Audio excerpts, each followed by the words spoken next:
Good morning, everyone. Thank you so much for coming. Talk about a different vibe. So I woke up this morning and I decided that I was going to look over my talk. And to my utter horror, I discovered that this was not the talk I thought I had prepared last night. This was not the talk I missed movie night for. And it truly was shocking. Um, I So anyway, I had to work on it some more this morning. Um, I may have, I don't know, bitten off more than I can chew. Decided that I'd bitten off more than you all could chew. Uh, Sounds like a sneeze. I wish it were. But anyway, we're going to go ahead with this. Be patient with me. It's good to see you all. I don't have a title. I always forget a title. I'll come up with one. I want to talk about meditation practice today.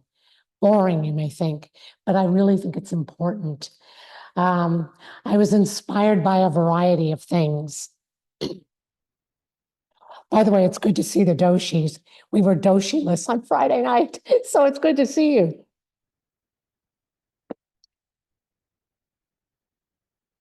The first thing I'm inspired by was our discussion in Monday's class in Tenzo Kyoken, Dogen's instructions to the cook.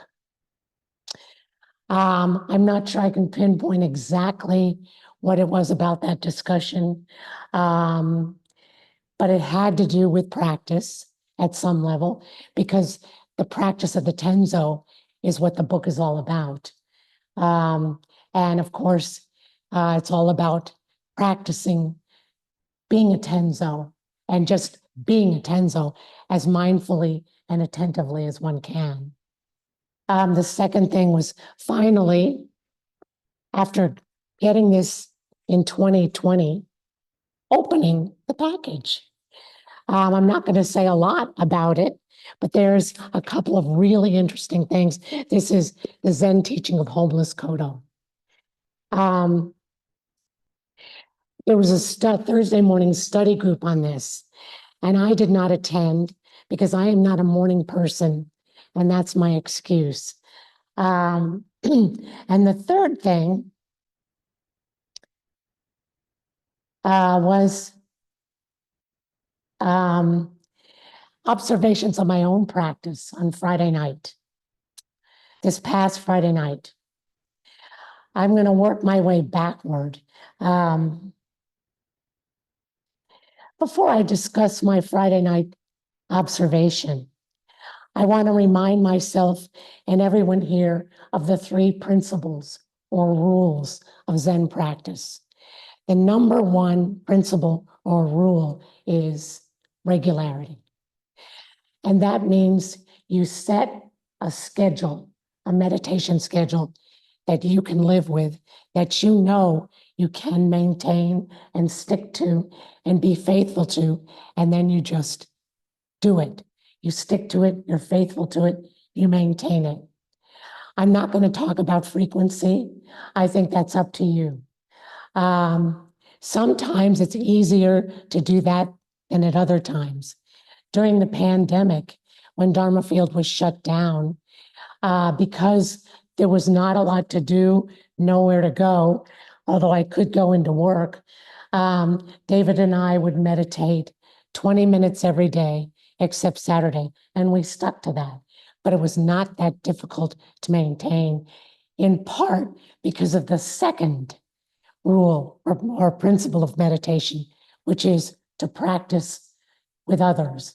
It really helps to practice with others. And I was very lucky to have David to practice with during the pandemic. And that enabled me to stick to that schedule that we had of 5 days a week. I think we sat for 20 or 25 minutes each day, extremely helpful. And so,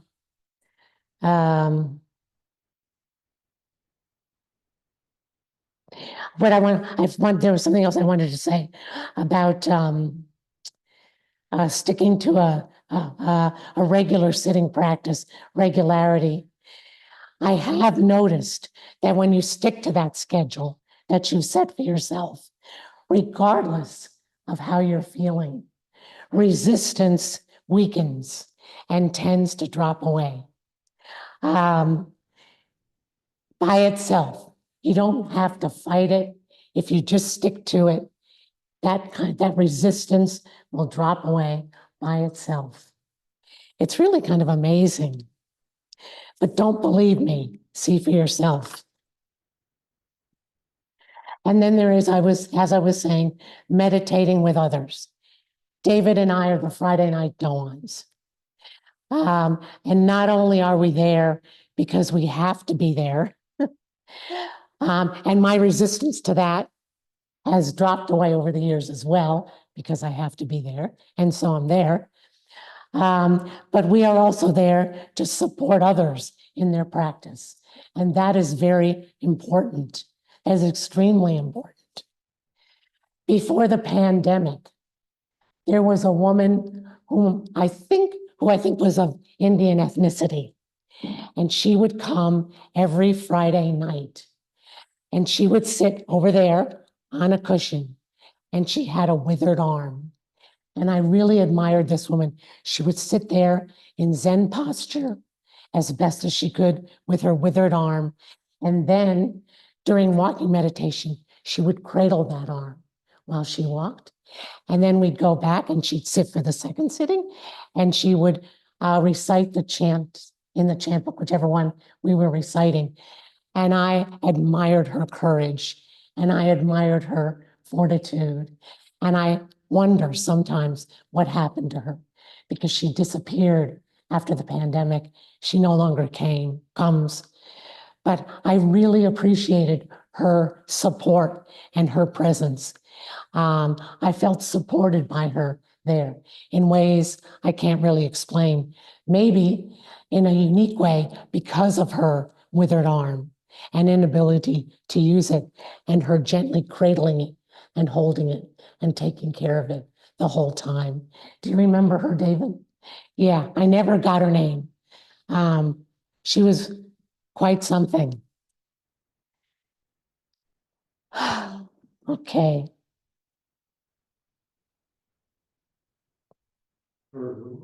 Yes, I know, dear. I know.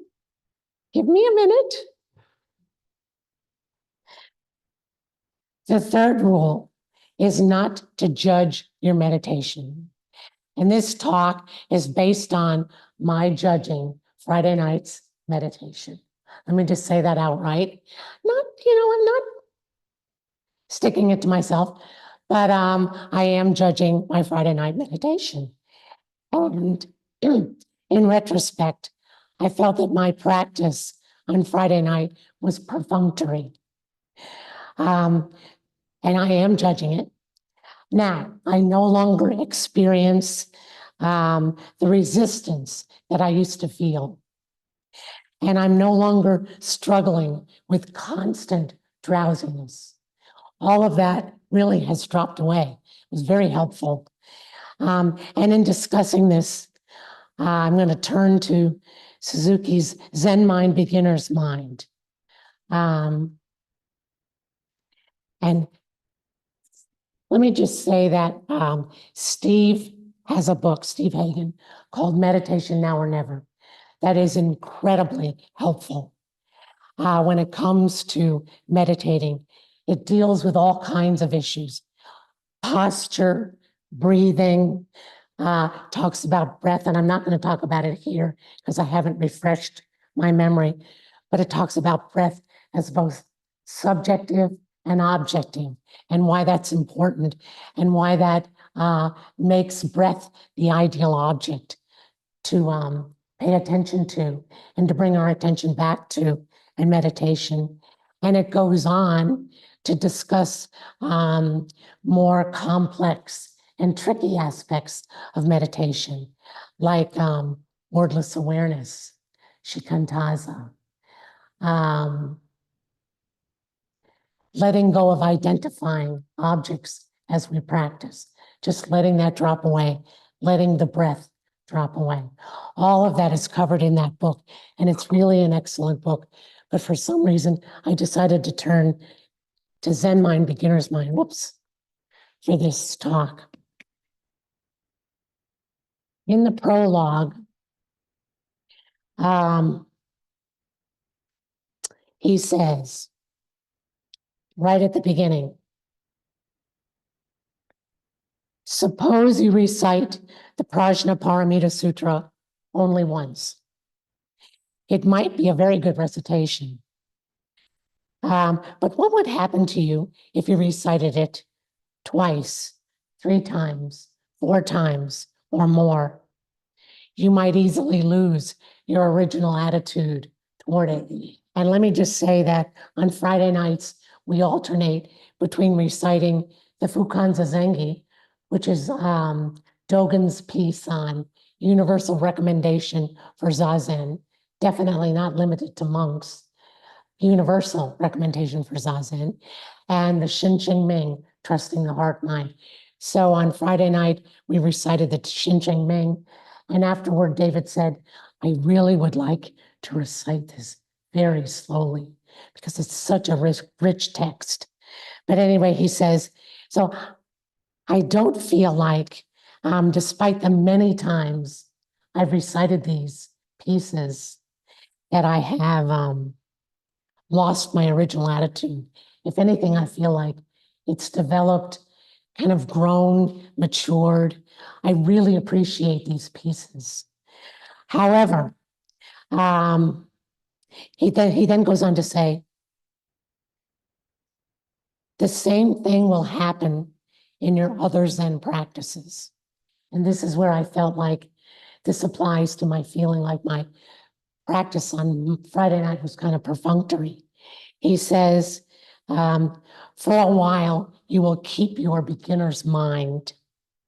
But if you continue to practice 1, 2, 3 years or more, although you may improve some, you are liable to lose the limitless meaning of original mind.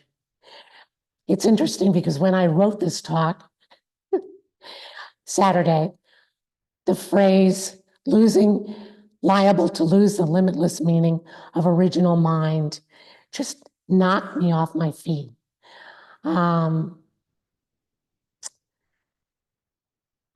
just found the beauty of that staggering. This morning, when I was reviewing the talk, I found it less staggering, but no less important to talk about. It's interesting how things change. Hey, change, constant, flux and flow, always, nothing holding still, nothing staying the same. But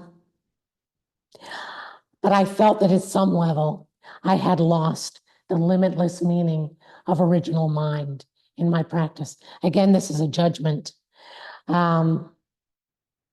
Before I go on to what else Suzuki says, I want to say that at some level, I think I had come to see the letting go of limited mind, the mind of belief, of opinions, of self-interest, of preferences as the practice of Zazen.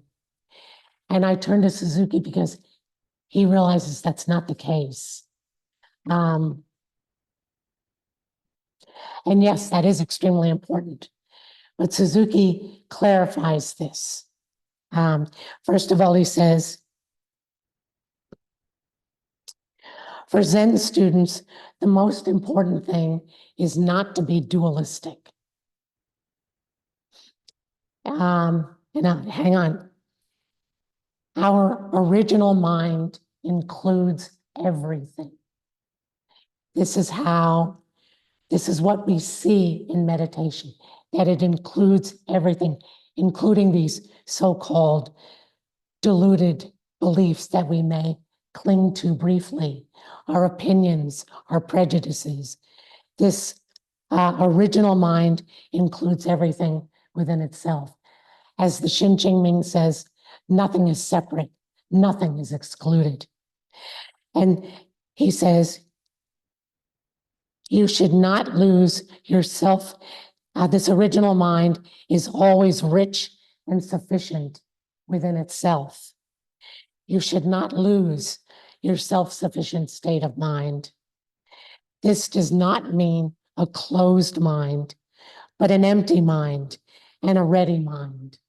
If your mind is empty, it is always ready for anything. It is open to everything. In the beginner's mind, there are many possibilities. In the expert's mind, there are few. So I felt I had taken sort of an expert's attitude toward my Zen practice on Friday night. I mean, I've done it so many times, and I'm no longer, as I said, plagued with the ills that I've been plagued with for so many years. But in the losing of that, there seemed to be a loss of something else that I couldn't quite put my finger on. Anyway,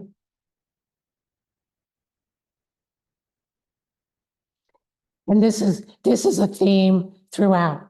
Dogen, Sawaki, Uchiyama, Suzuki. He says, in the beginner's mind, there is no thought, I have attained something. I know we've all heard this a million times. It's extremely important. All self-centered thoughts, he says, limit our vast mind. Now,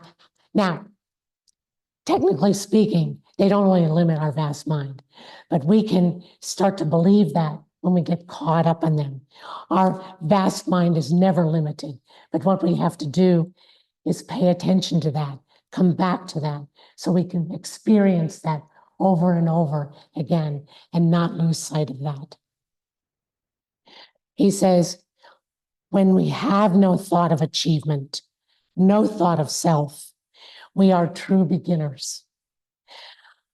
He says, then we can really learn something. Isn't that wonderful? Then we can really learn something.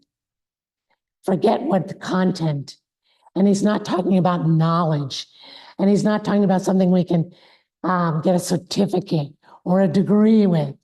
This is true learning, true knowledge, as Steve talks about, true understanding. This is not knowledge of something.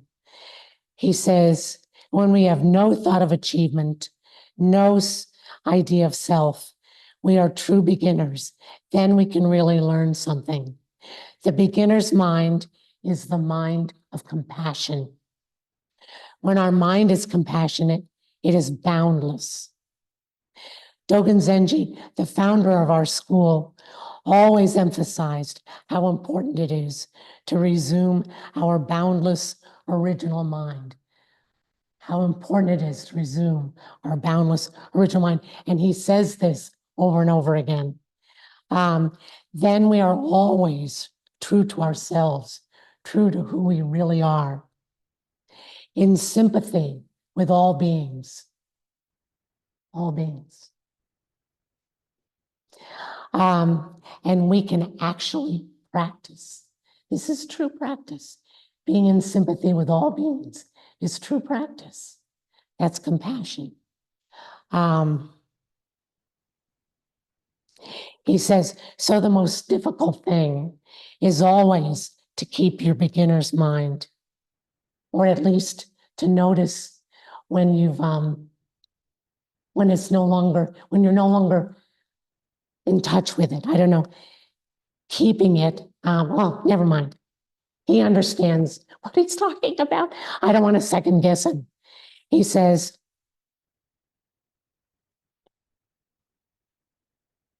there is no need to have a deep understanding of Zen. Even though you read much Zen literature, which we do here, he says you must read each sentence with a fresh mind. You should not say, I know what Zen is. He says, if you start to practice Zazen, or when you start to practice Zazen, you will begin to appreciate your beginner's mind. This ability to be compassionate. Okay. Any questions or comments so far?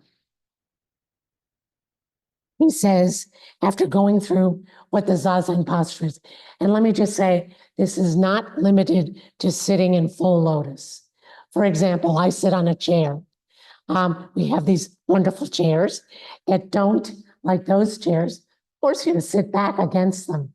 You can sit on the edge of the chair with your feet flat on the floor. You can, without any difficulty,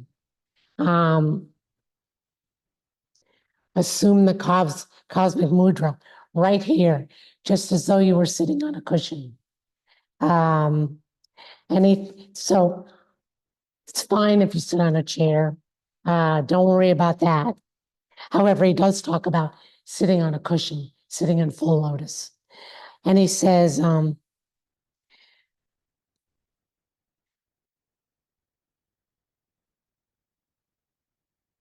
this posture expresses the key point of Buddhism.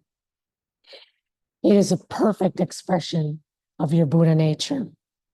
If you want true understanding of Buddhism, you should practice this way. These forms are not a means of obtaining the right state of mind. This is very important. Nothing that we do in practice is a means to get anything else, and that includes our posture. To take this posture is itself the purpose of our practice. When you have this posture, and we do, you have the right state of mind, so there is no need to try to attain some special state. We don't have to do that. Then he says, when you try to attain something, when you try to get something, when you're sitting in this posture, I don't know, to demonstrate your flexibility or to demonstrate how long you've been practicing, whatever, he says, your mind starts to wander about somewhere else, pure and simple.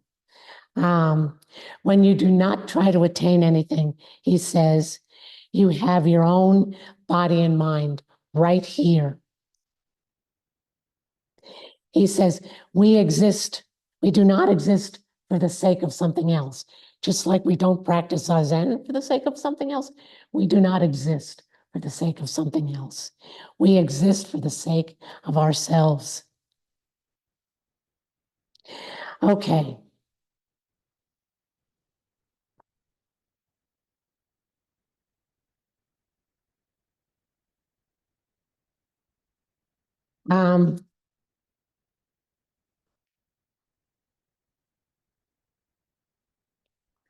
He says, don't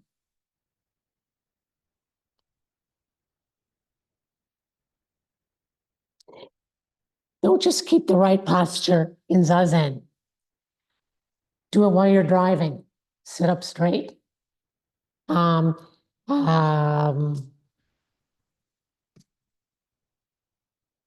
Notice what you're doing with your feet. Notice what you're doing with your hands. I was in a rental car that I was completely unfamiliar with because I'd been rear-ended. We won't go into that. A couple of weeks ago, and I was in this car called Nissan Kicks. And if I did something with my hand that I would have done with my other car, weird things happened. Things I wasn't at all expecting to happened because I was totally unfamiliar with the car. Whereas in my own car, there are certain movements I make with my hand that produce predictable results, but not in the Nissan Kicks, it didn't. So I thought that was a really good example of what he's talking about. He says, this is why Buddha could not accept the religions existing at his time. He was not interested in some metaphysical existence, but in his own body and mind, here and now. And when he found himself, he found that everything that exists has Buddha nature. That was his enlightenment. The state of mind that exists when you sit in the right posture is itself enlightenment. If you cannot be satisfied with this state of mind you have in Zazen, it means your mind is still wandering about. In this posture, there is no need to talk about the right state of mind. You already have it. This is the conclusion of Buddhism, he says.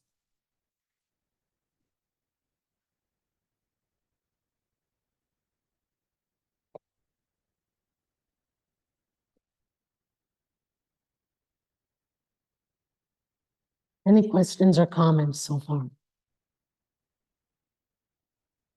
David.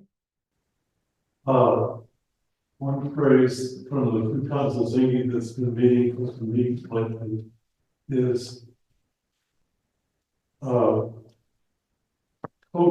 engagement in a moment. Yeah. So Yeah. when you're doing that, then you have the lesson as well. Yes. Yes. But this is not something we strive for or strain for. He's saying once you are engaged in a mobile sitting, that is the right state of mind. This engagement in a mobile sitting. I think that's key. Steve is frowning. Oh, good. Okay. I misinterpret. What? Okay. Clearly, just like I misunderstood my own talk this morning, I misunderstood your facial expression. Anyway, there's something else I want to bring up that I puzzled over for a long time. And it became sort of clear to me. And I want to talk about it.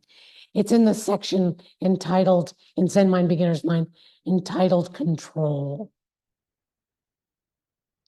He says, to live in the realm of Buddha nature means to die as a small being, moment after moment.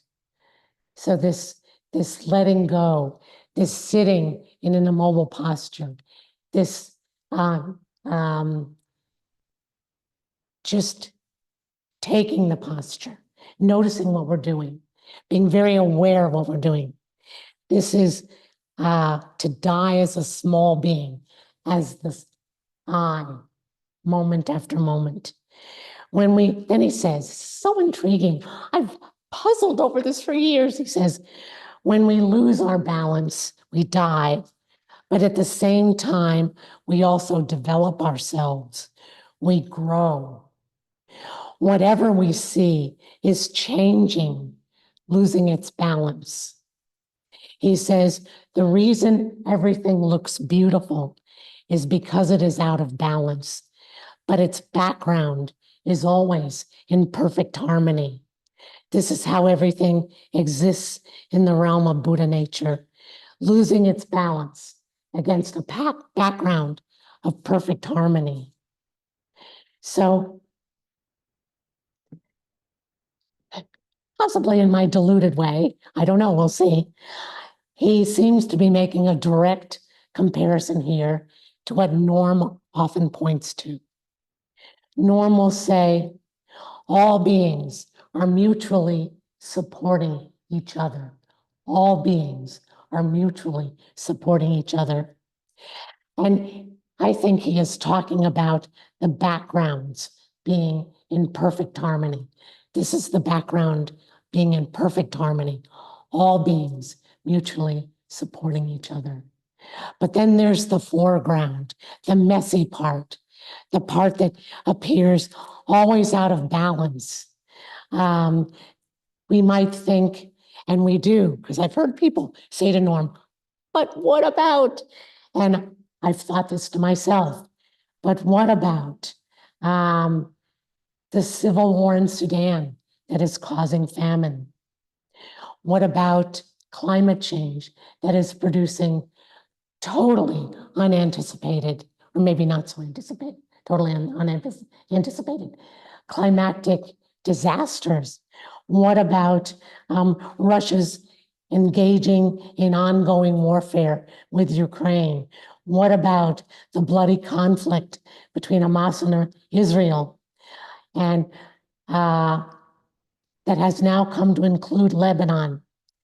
Very recently, there was a killing, or there were killings at a homeless encampment in Minneapolis, here in the Twin Cities, or in Minneapolis, and the encampment was dismantled by the authorities. And then we might point to the issue of homelessness in general. I've thought to myself, if there were one issue I'd like to solve, if I had the unlimited power, I might pick homelessness. In any case, and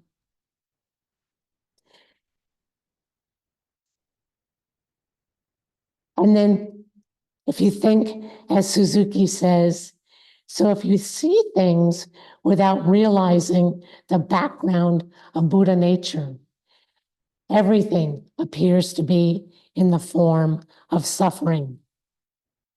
But if you understand the background of existence, you realize that suffering itself is how we live and how we extend our life.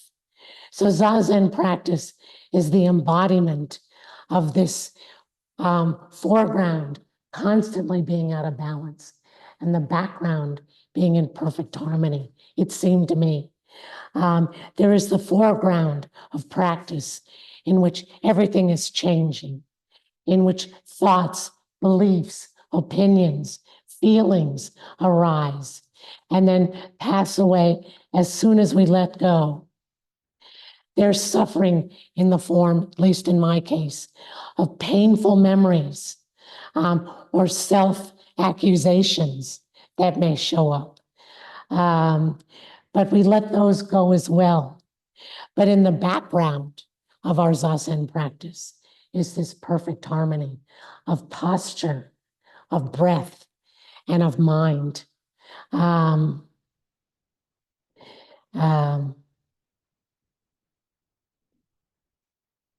Questions or comments? Peter.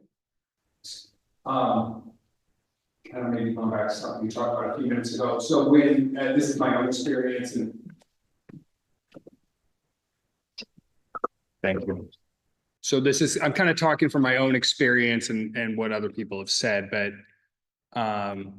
when you're meditating and what goes through your mind maybe is, what I have to do today and Sure. how much I don't like this. I want it for it to be over and Sure. daydreaming about Sure. who knows what, right? Okay. If you're not doing that stuff, like what happens?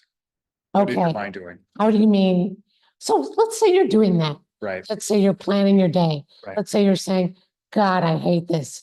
I really would rather be doing what I've planned to do for my day.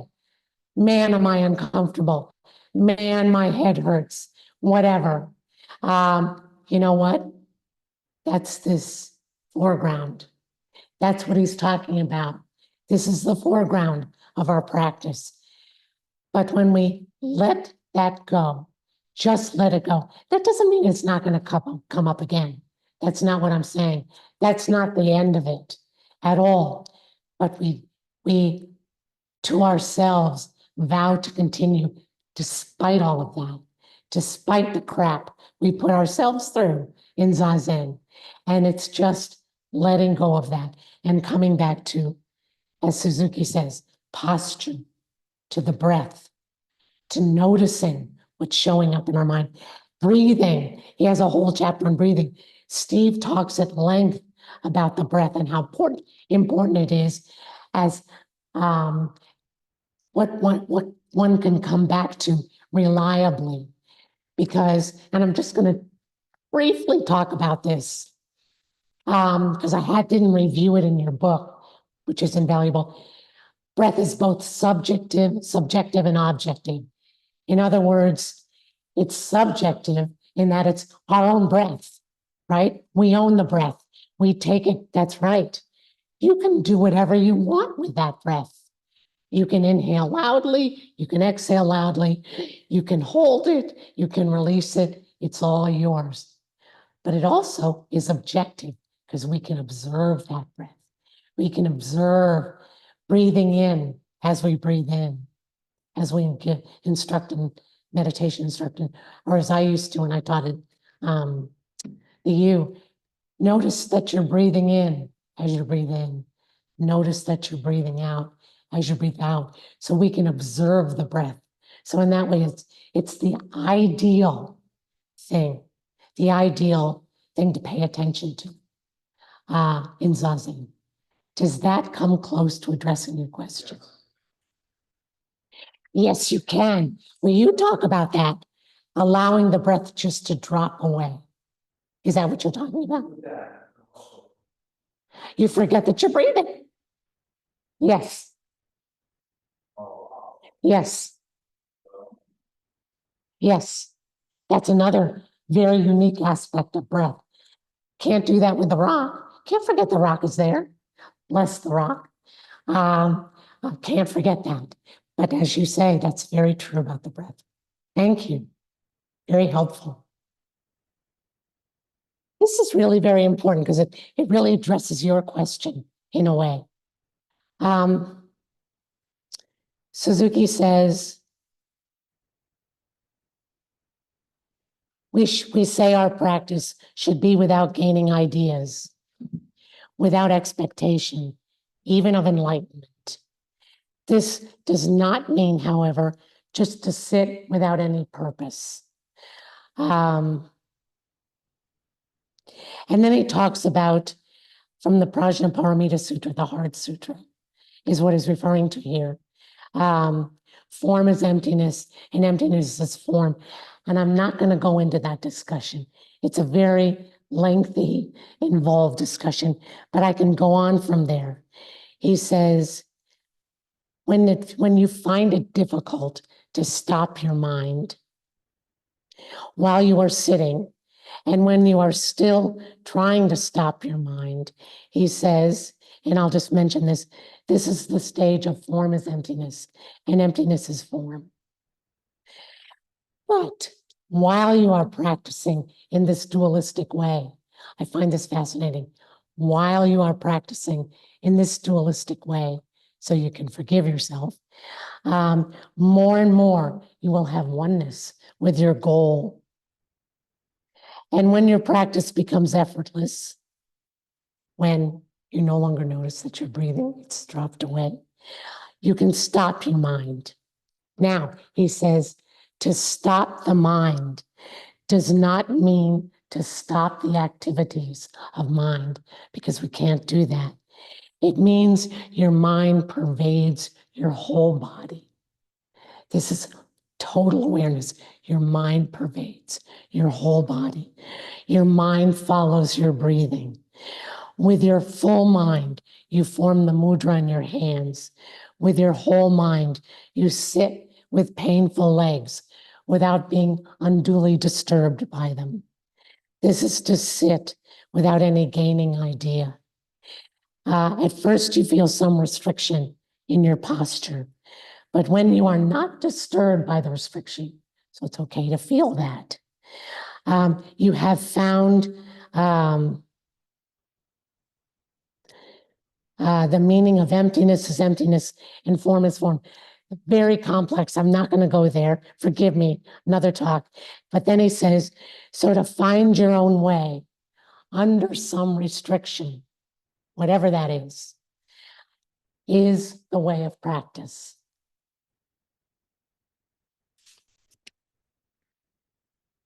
Any questions or comments about that?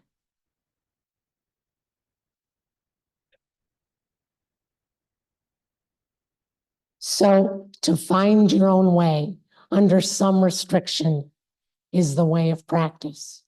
So I started out in Zen practice falling asleep constantly. All I had to do was face the bloody wall and I would be asleep. And then I'd come awake and then I'd fall asleep again. And then I'd jerk myself awake and then I'd fall asleep again. And I struggled with that for years. And then one day, somehow I found my way. I can't tell you how. That drowsiness dropped away. I remember I was in a session with Okamura, and this is before my voice got weird, and I was the chant leader. And Okamura was sitting right next to me because I was the chant leader. And I, you know, constantly the whole time. And at the end, downstairs, that Sunday, Okamura said to me, I'll never forget it. He said, "Thank you for your practice. Thank you for your practice." I will never forget that as long as I live. I said, "Thank you for your practice." Anyway, so very important, finding your way under some sort of restriction. I'm going to stop talking soon.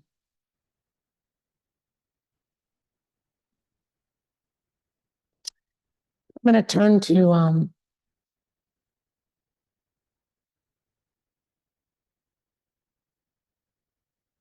homeless Kodo to end on. Like I said, I just opened the package containing this book. After we talked about it, I forget when did you bring it up? Homeless Kodo. Yeah, I thought, let's open the package and see what he has to say.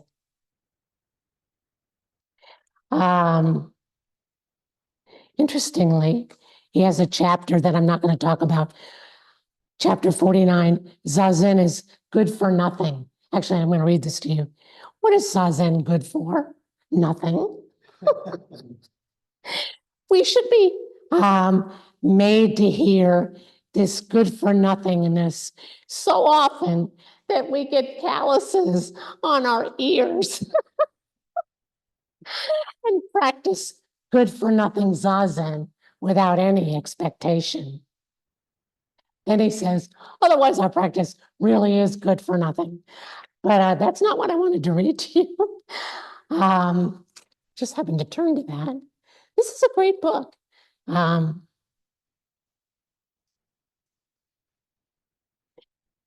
We were also talking about religion, true religion. So on page 105, Uchiyama, who was Sawaki's student, says, the Zazen Sawaki Roshi taught is not a practice by which an ordinary person satisfies desires or becomes great.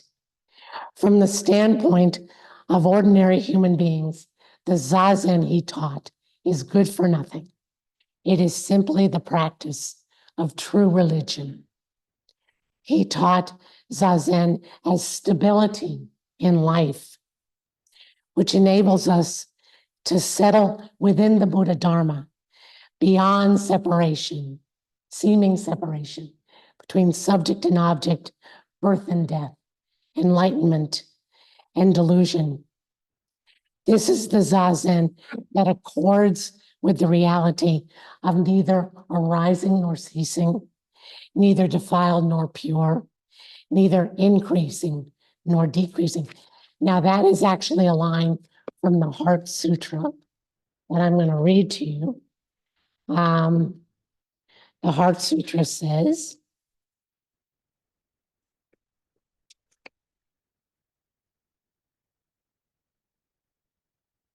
and I have numbness in my fingers.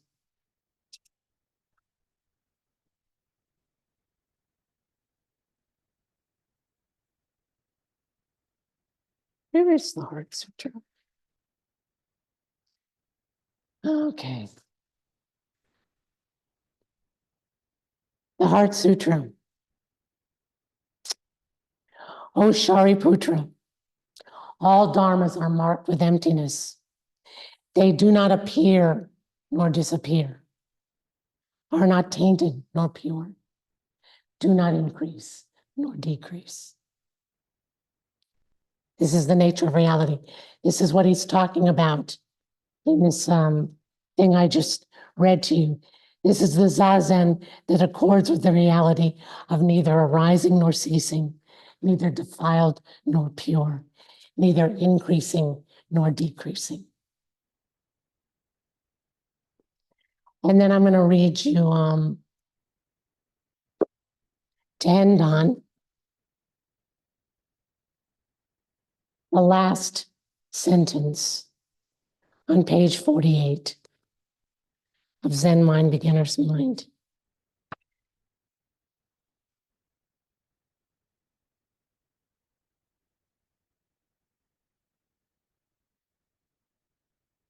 Well, not quite the last sentence. Um,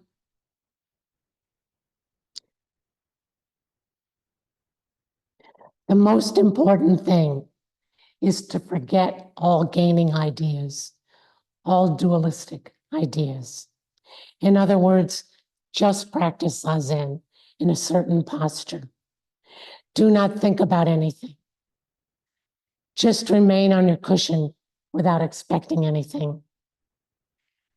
Then eventually you will resume your own true nature.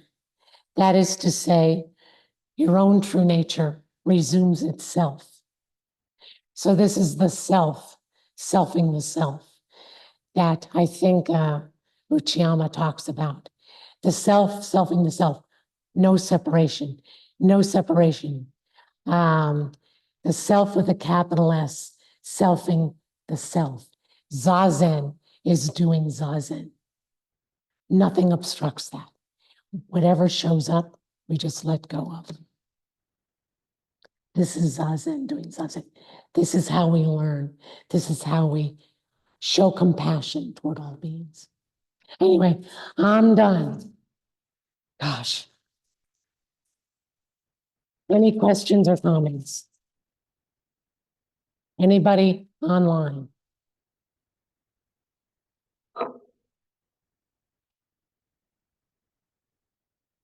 Okay then. Thank you. Thank you.